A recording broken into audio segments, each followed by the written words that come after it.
te kanda ezalaka ya ndeko na biso le grand journaliste oyo ya mboka toyebie ndeko Eliezer toyoki sango ke bakangaki ye mais toyebi eloko bakangeli ete. Je ne suis pas content. Je ne suis pas content. Ce qui batiki était tokosa la marche. Le troisième jour, bagangi ndeko aza na bolo. Za na kanda so batiki était tokosa la marche ya makasi na kati ya Congo, gouvernement va ressentir. Za na kanda so batiki était tokosa la marche ya makasi na kati ya Congo, gouvernement va ressentir. Abongwani pete bo awangata. Zambe ya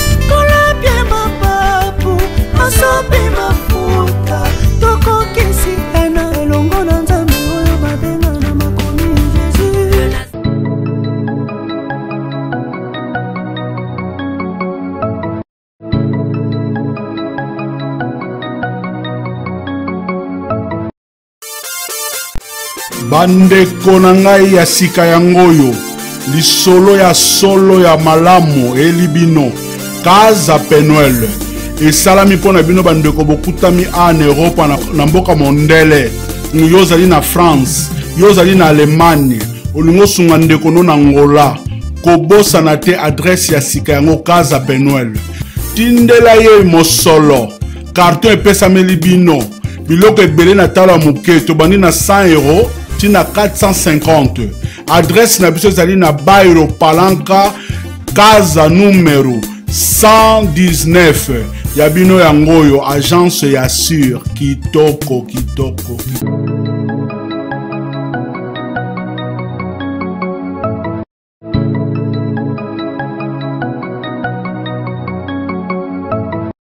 Amis fidèles téléspectateurs du www.nazareentv.com, Nabomo Mesano, to Mesana Rope Sabino Sango par rapport à l'actualité aux les Kanambo Kanabiso.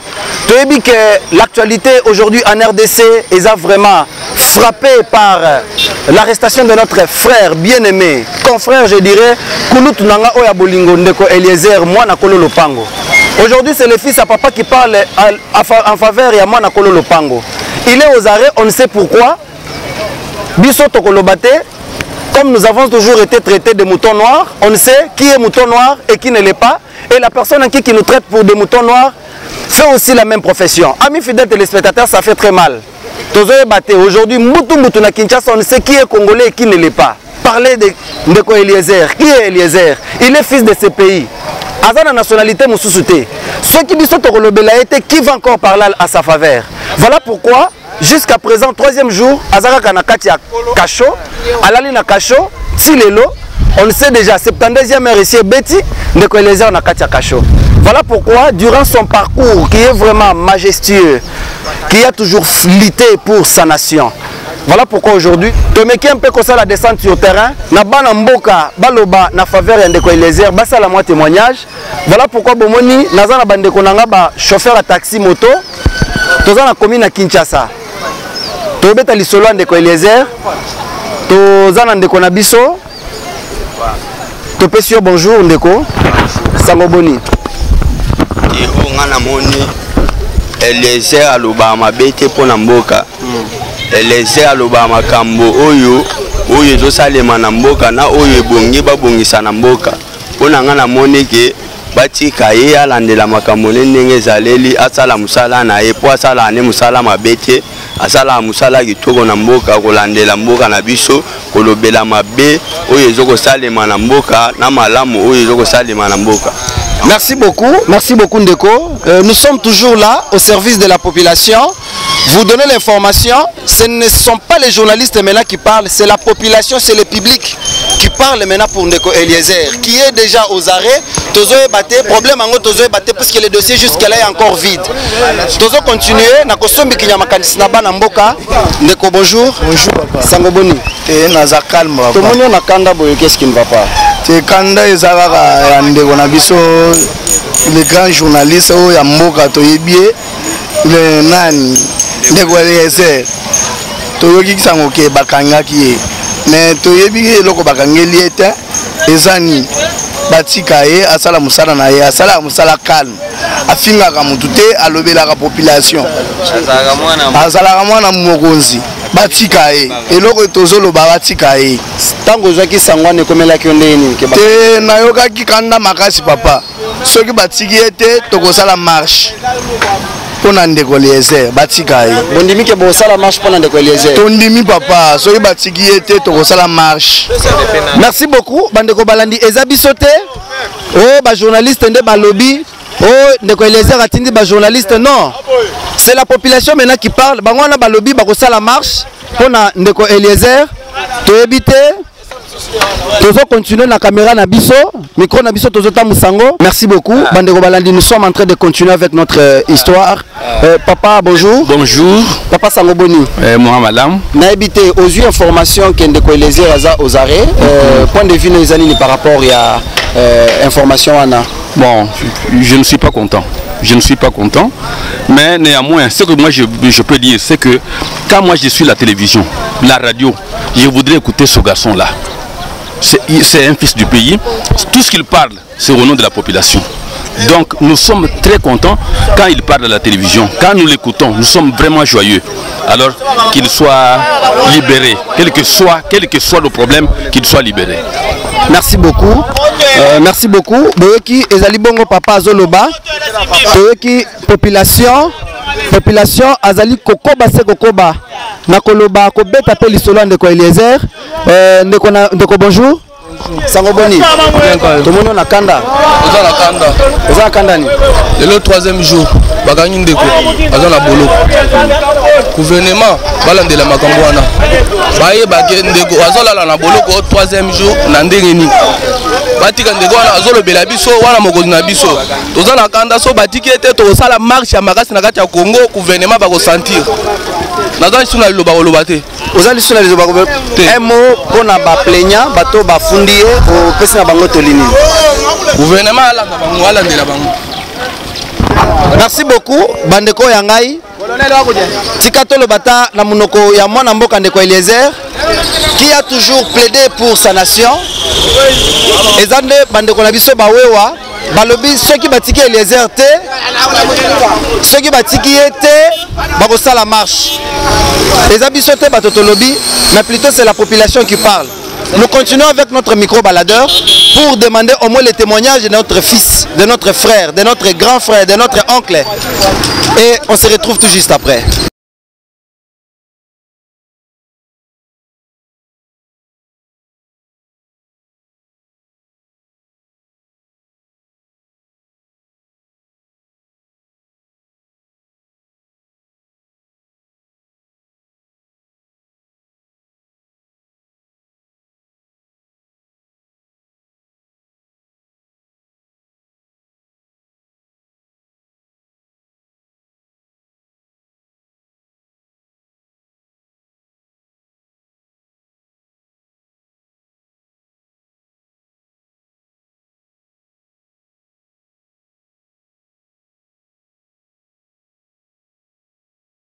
Beaucoup bandeko yangai, nous ne faisons que continuer de faire l'analyse sur cette affaire.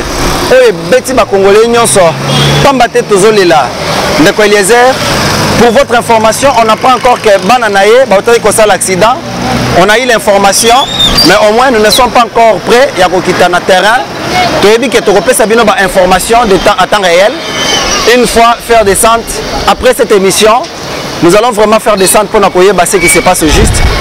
Vous avez battu ce qui se passe, bawo appelé balobi, bino moko boyoki bawo koloba que bakosa la marche, bapesi temps na bango o bapesi to respecter yango bakosa la marche ceux qui batiki ndeko Eliezer te.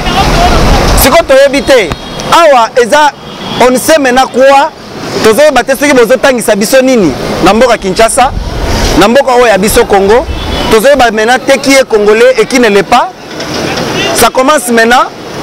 Ça commence maintenant, mais tu évites où nous allons et où nous arriverons. Nous étions là hier, na procès à moi Namboka Ndeko Eliezer, Ndeko Yabiso. Tu me qui un peu de part et d'autre. nous avons compris que tricage eza na kati. Tricage eza na kati, pamba te bambongo etamboli de part et d'autre. Tozomona et comme ici le problème il y a au mukamate pale. Au comme na parquet général boye au mukamate pale ceux qui sont journalistes. Mais ce n'est pas comme ça, je ne sais vraiment ce que vous nous apprenez dans ces pays. Tozoye kolanini ba konzibote le malika mwango. Bino ba plaignant pe boye ba que vous avez affaire à un homme du média, c'est la bouche autorisée. Même si ça ne vous rattrape pas aujourd'hui, mais un jour, sachez que vous allez les payer. Puisque nous ne sommes pas des moutons noirs comme on l'a dit. Nous sommes les jeunes qui se sont levés pour sauver notre nation.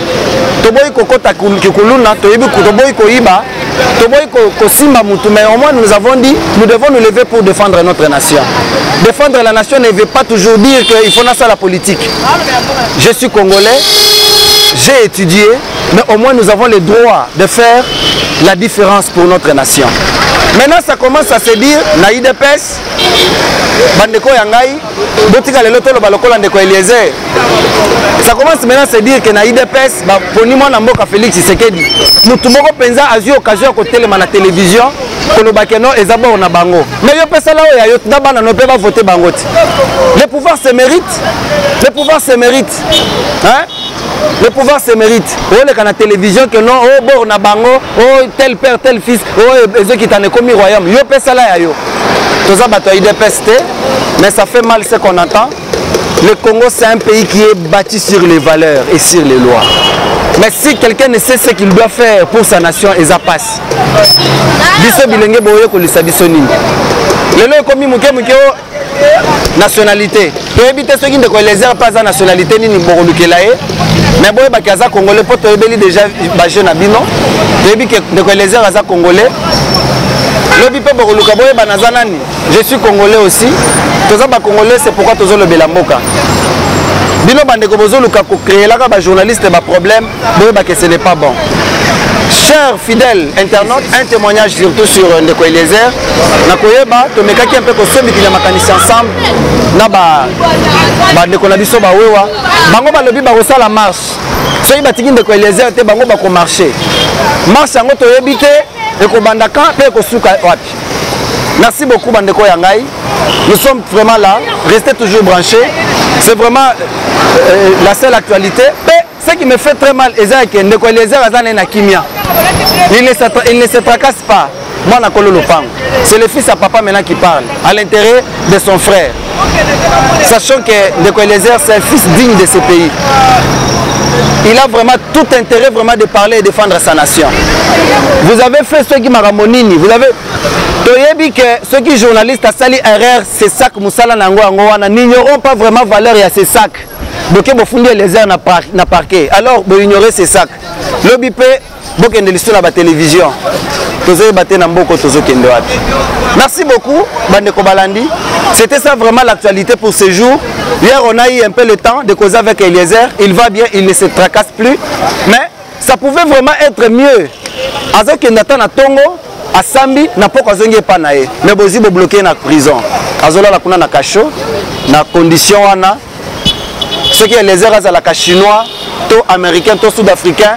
Le lobe a dit qu'on peut ses valeurs puisqu'il est expatrié. Mais aussi longtemps qu'il est congolais, c'est son frère congolais qui le fait souffrir en prison.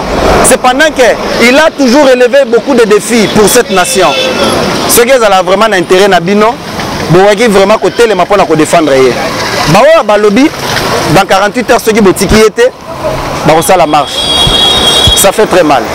Merci beaucoup à vous. Merci à mon frère Valos Peli qui était derrière la caméra.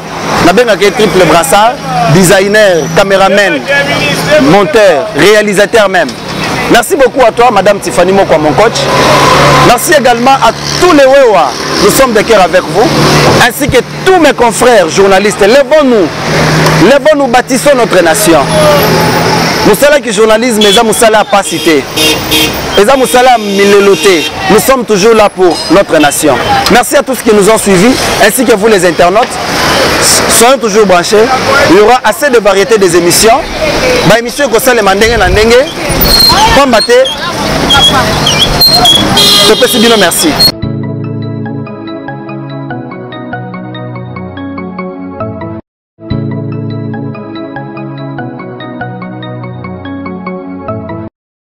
naolia bakiti na bamesa.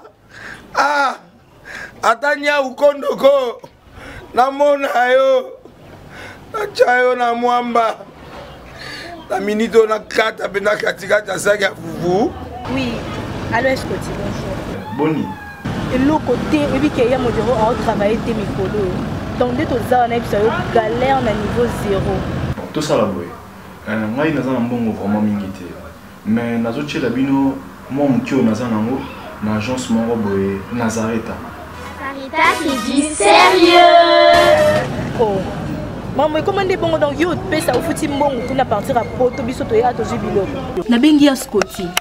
Agence moi ifonga mi comme na Nazareth. Na kufie. Agence lisusu. Ndeke sa su mulongo kuna. Pour nous là susu. Kuna iza mamba mulongo te. Ye si afuti mbongo kuna partir à poto biso to zoke ko récupérer biloko oli. Ah tika boyeko. Yeso mona makamba bongo na monte. Bat papa si mbongo kuna biloko récupérer biloko oli na agence. Ezalaka. Mais moi bandi.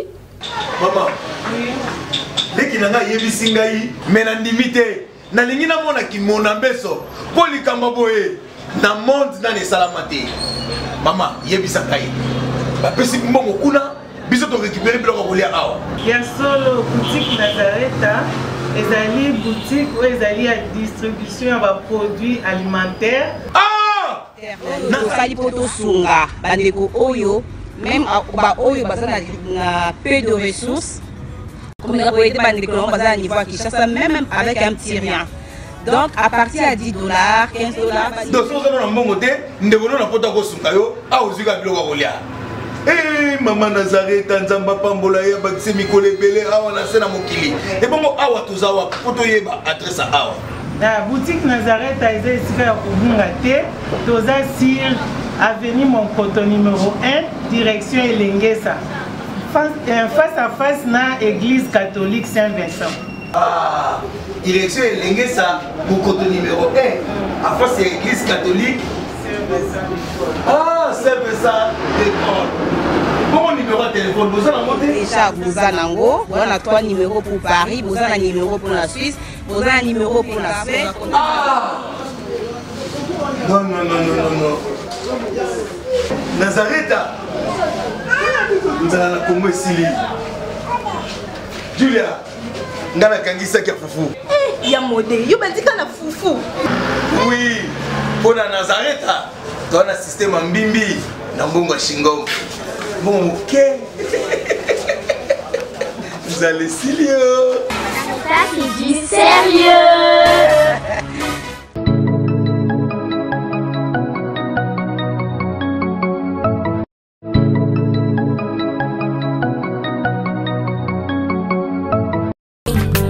Abongwani pete boa wangata Nzambe ya le Nazarien, le Nazarien, le Nazarien, le Nazarien.